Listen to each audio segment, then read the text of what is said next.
오늘도 우리 사는 이야기 찾아주셔서 감사합니다. 사연자분이 보내주신 이야기 시작해볼게요.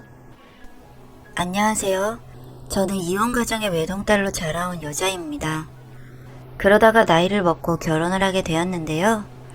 사실 외동이라고 하면 일반적인 가정에서 자란 경우 사랑을 많이 받았다고 생각하기 쉬운데 이혼 가정에서 외동인 저는 그만큼 더 외로운 유년 시절을 보냈습니다. 제가 기억하는 저희 엄마는 왼손 엄지손가락이 없으셨고 저를 꽤 많이 예뻐해 주셨던 기억이 납니다. 비록 제가 6살 때 두 분이 이혼을 하시긴 하셨지만 종종 제 손을 잡고 놀이터에 산책도 가고 시소도 태워주시는 다정한 사람이었다는 느낌으로 남아 있습니다. 저희 아빠는 이혼 후 저를 도맡아 키우셨는데 아빠가 딸을 키우는 게 사실 쉬운 일이 아닐 뿐더러 저희 아버지는 가부장적이고 술을 드시면 폭언을 하기 때문에 저에게는 다정하기보다 저를 혼자 두고 무서운 아빠에 가까웠습니다. 저희 아빠에게 듣기로는 엄마는 어린 나이에 외국인과 바람이 나서 해외로 가버리셨다고 했습니다. 사실 초등학생 때는 바람이라는 단어도 해외라는 거리의 감각도 너무 멀기만 했기 때문에 자세히 알지는 못했지만 엄마가 혼자서 잘 먹고 잘 살기 위해서 우리를 버렸다는 사실 하나는 똑똑히 알 수 있었어요. 제가 이해를 하지 못해도 아빠가 늘 그렇게 말씀해 주셨으니 부정적인 느낌이 그만큼 강했거든요. 아빠는 일을 매일 가지 않으셨습니다.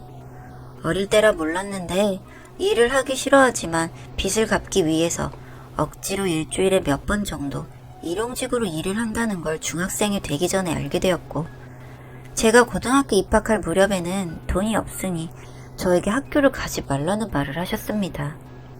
너무 속상했던 저는 이 사실을 할머니에게 알렸고 결국 제가 고등학교를 입학하기 위해 교복과 책가방을 할머니께서 사주셨어요.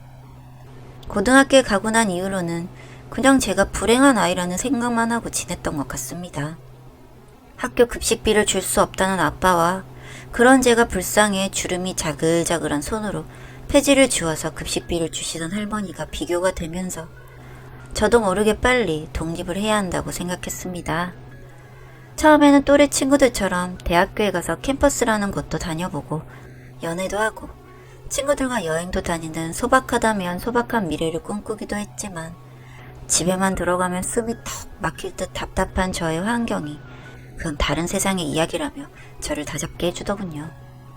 그렇게 다들 대학 진학을 걱정할 고등학교 3학년 시기에 저는 졸업과 동시에 대기업 생산지 직원으로 들어가게 되었습니다. 어린 나이이기도 했고 기숙사가 있는 곳이다 보니 겁이 나기도 했지만 저와 비슷한 친구와 함께 들어가서 그나마 용기를 냈던 것 같아요.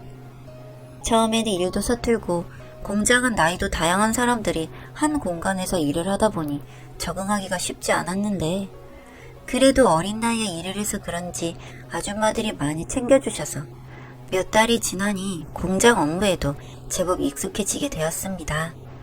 확실히 공장이다 보니 급여가 괜찮은 편이라서 또래 친구들에 비해서는 큰 돈을 벌 수 있었고 3년 정도 기숙사에서 일을 하다가 공원 근처 자취방에서 자취를 시작했습니다.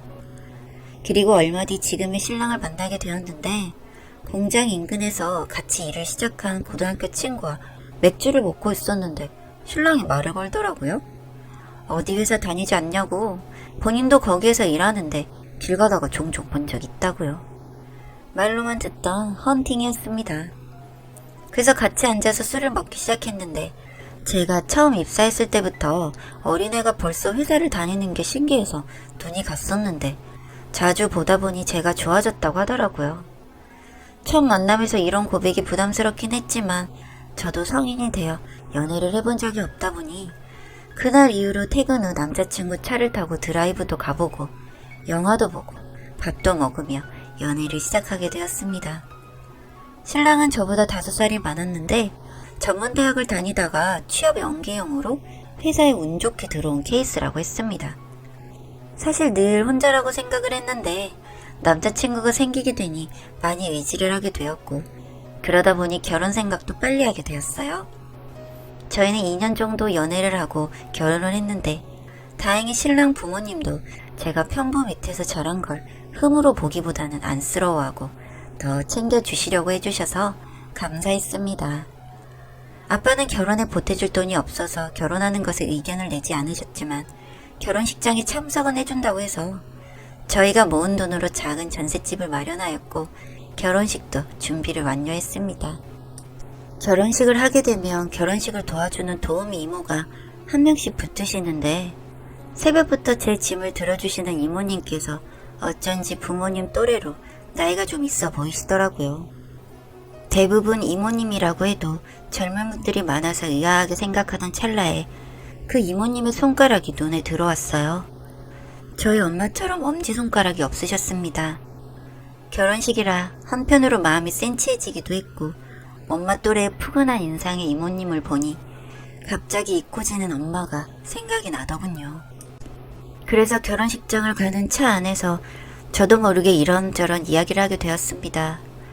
저희 부모님은 제가 어렸을 때 이혼을 하셨는데 이모님처럼 저희 엄마도 엄지손가락이 없으셨는데 어릴 적 동네에서 그네를 자주 밀어주시던 모습과 슈퍼를 가든 외출을 하게 되면 꼭 손을 잡고 걷던 그러한 모습들이 생각이 난다고요. 특히 엄마가 파마머리를 하셨는데 나는 직모라 엄마 머리가 예뻐서 맨날 공주라고 부르던 게 아직도 생각이 나는데 정작 이제는 엄마의 모습은 기억이 안 난다고.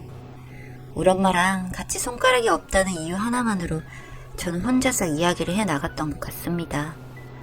그리고 결혼식 날 이모님처럼 따뜻한 분이 도와주셔서 너무 기쁘다고 말을 했는데 앞에 앉은 이모님의 얼굴이 보이지는 않았지만 네, 그래요. 이런 대답을 간간히 해주셨어요. 그리고 식장으로 들어가는데 이모님께서 커다란 마스크를 끼셔서 으한 마음에 왜 마스크를 끼냐고 여쭤봤더니 결혼식 날은 신부가 주인공이라서 도우미분들이 마스크와 장갑 등으로 눈에 띄지 않게 도와주신다고 말씀하셔서 그런가 보다 하고 지나갔습니다. 결혼식을 무사히 끝마치고 수고비를 이모님께 송금해 드리려고 했는데 이모님께서 딸이랑 같은 또래라서 안 받고 그냥 가시겠다고 하시고 저는 또 엄마 같은 마음에 더 챙겨드리고 싶었어요. 결혼식 당일날 엄마가 없어서 휑한 제 가슴을 이모님이 대신 채워주신 것 같아서 더욱 마음이 쓰였거든요. 그래서 이모님께서 계좌번호를 문자로 남겨주셔서 결혼식이 끝나고 송금을 하려고 보니 없는 계좌라고 뜨더라고요. 결혼 대행업체에 전화를 해서 이모님의 성함과 계좌번호를 받게 되었는데 이모님의 성함이 저희 엄마의 이름과 똑같다는 걸 알았습니다. 이 세상에 손가락이 하나 없는 사람이 흔할 수도 있고 저희 엄마의 이름도 정말 흔하디 흔한 이름이니 그런가 보다 할 수 있는데 문자로 온 그 이름을 확인한 순간적으로 눈에서 눈물이 떨어지기 시작했습니다. 이상하죠? 분명 외국 사람과 바람이 나서 해외에 가서 살고 있다고 아빠가 그랬는데 어째서 이분이 제 엄마 같을까요?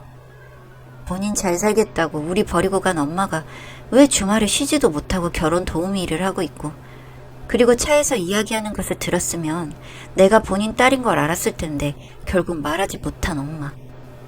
그렇다면 내 엄마인 걸 알게 하고 싶지 않다는 건데 이게 참 아는 척을 해야 할지 말아야 할지 너무 고민이 되었습니다.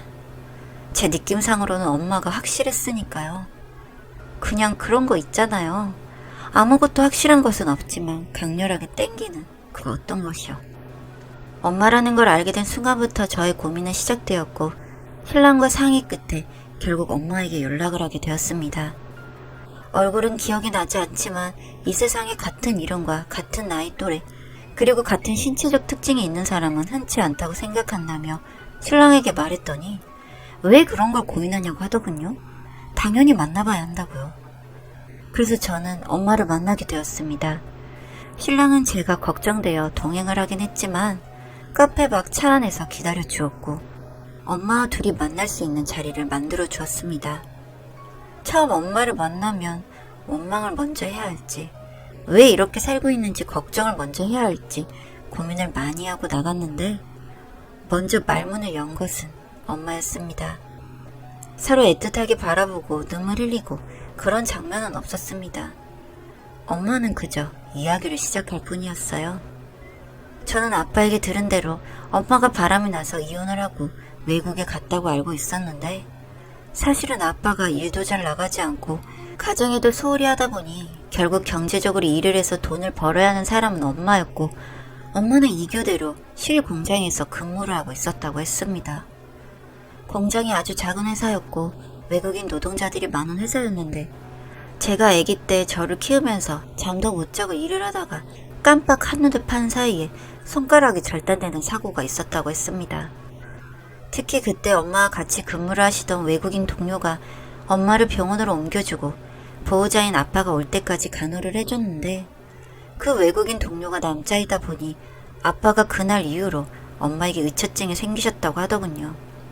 손을 수술하고 나서 다른 일을 구해서 일을 하려고 했으나 아빠가 바람난 여자 취급을 하고 동네에도 소문을 이상하게 퍼뜨려서 엄마는 저희 집 밖으로 나갈 수가 없었고, 여전히 아빠가 벌어다 주는 돈은 적어서 생활이 불가능했다고 했습니다.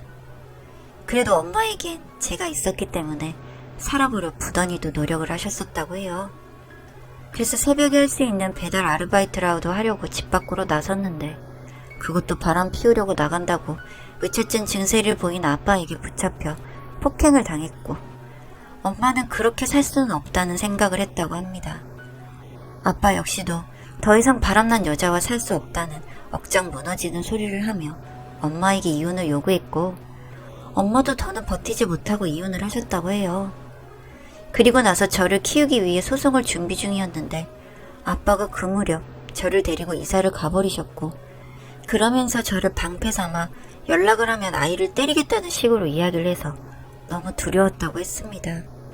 자기가 당한 폭행도 견디기 힘들었는데 아직 작은 아이에게 폭행을 한다고 협박을 하니 버틸 수가 없었다고 했고, 그렇게 엄마와 저 사이의 소식도 끊기게 되었다고 하셨습니다. 그날 이후 엄마는 저를 데리고 올 난반 손에 꼽으며 하루하루를 지내셨다고 했습니다. 아빠 눈에 띄면 둘 다 맞아서 죽을 수도 있다는 생각 때문에 엄마는 같은 지역 안에만 머무르는 걸로 마음을 달랬다고 하셨고, 혹시라도 결혼할 때가 되면 멀리서라도 볼 수 있지 않을까 싶어서 평일에는 다른 일을 하면서도 주말에는 꼭 결혼 도우미 일을 해오셨다고요. 그렇게 주말도 없이 일을 한 지가 벌써 몇 년째라고 하시더군요. 그런 이야기를 제 눈도 마주치지 못한 채 죄인처럼 앉아서 저에게 사죄하는 듯 말씀하시는 엄마를 보니 원망도 많이 했던 엄마지만 마음이 너무 아리고 아팠습니다. 엄마의 없는 손가락도 날 위해 돈을 벌기 위해 그랬다는 게 마음이 아팠고, 아빠와 함께 사는 그 시간이 얼마나 지옥이었을까 싶어 같은 여자로서 눈물도 났습니다. 혼자 잘 살려고 도망을 갔다고 생각했던 엄마가 사실은 버려진 거라는 생각을 하니 숨 쉴 수도 없이 가슴이 조여왔습니다. 이렇게 엄마의 이야기를 듣고 나니 성인이 된 이후로는 거의 연락도 하지 않고 지낸 아빠보다는 늘 그리워하고 궁금했던 엄마의 소식들이 더 마음에 와닿더군요. 그렇게 저는 엄마를 품에 안았습니다.